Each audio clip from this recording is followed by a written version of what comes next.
C'est ça que je cherchais. Nous avons toute l'inauguration de CDG1.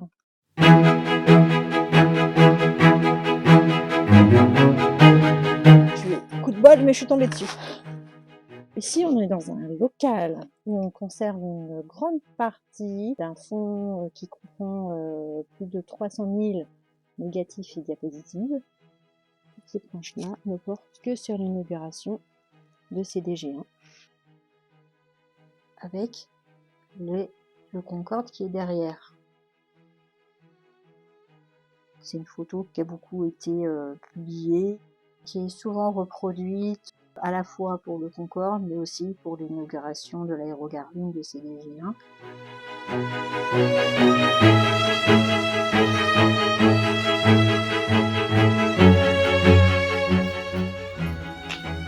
Ça, c'est un aéroport pour l'homme.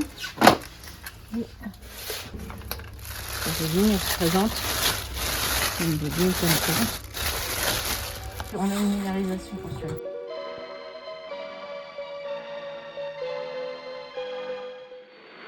De grands espaces libres à 25 km à peine de Paris.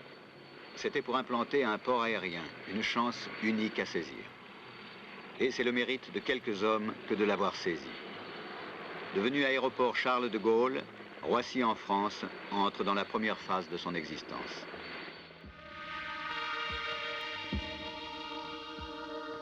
Réduite à son principe, l'aérogare, à la manière d'un cœur, aspire les passagers qu'elle répartit sur la couronne des comptoirs des compagnies. Puis elle les refoule vers les satellites diamétralement opposés, autour desquels attendent les avions.